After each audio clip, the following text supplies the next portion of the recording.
कहते हैं दुनिया की सबसे लंबी यात्रा कोई तीर्थ यात्रा नहीं होती, वो होती है एक माँ का सफर।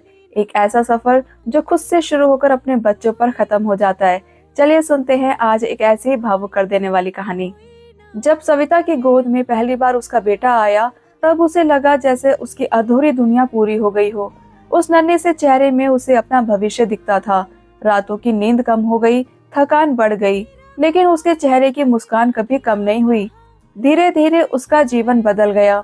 पहले जो सपने उसने अपने लिए देखे थे, अब वही सपने उसने अपने बेटे आरव की आंखों में बसाना शुरू कर दिए। आरव का पहला कदम, पहला शब्द, पहला स्कूल डे, हर छोटी चीज उसके लिए किसी त्योहार से कम नहीं थी। समय के साथ जिम्मेदारियां भी बढ़ती गई। पति की नौकरी ठीक नहीं चल रही थी, घर की आर्थिक स्थिति कमजोर थी। कई बार ऐसा हुआ कि सविता ने खुद की जरूरतें टाल दी। नया सूट, दवाइयाँ, यहाँ तक कि अपने इलाज तक को पीछे कर दिया।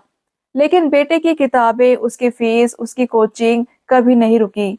आरव बड़ा हो रहा था, पढ़ाई में तेज था, लेकिन कभी कभी जिद्दी भी हो जाता।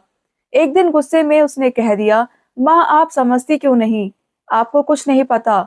वो शब्द सविता के दिल में तीर की तरह चुभ गए, लेकिन उसने जवाब में कुछ नहीं कहा। वह जानती थी बच्चों का गुस्सा भी उम्र का हिसाब होता है। रात को जब वह सो गए, तब वह चुपचाप भगवान के सामने बैठी। उसने सिर्फ एक ही प्रार्थना की, मेरे बच्चे को सफल बना देना। बस साल गुजरते गए। आरव ने मेहनत की और एक दिन उसे एक बड़ी कंपनी में नौकरी मिल गई। घर में खुशियां लौट आई। ज्वाइनिंग के दिन आरव ने अपनी माँ का हाथ पकड़कर कहा, माँ अगर आपने अपने सपने मेरे लिए कुर्बान ना किए होते, तो यहाँ तक मैं कभी नहीं पहुंच पाता।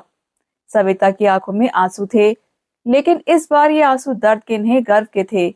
उसे समझ आ गया था कि माँ का सफर कभी बेकार नहीं जाता। हर त्याग एक दिन फल देता है, हर आंसू एक दिन मुस्कान बनकर लौटती है। अगर आपके जिंदगी में भी एक ऐसी माँ है जो बिना शिकायत सब सहती रहती है, तो आज ही उसे गले लगाइए, क्योंकि माँ का सफर खूबसूरत जरूर होता है, लेकिन आसान कभी नहीं।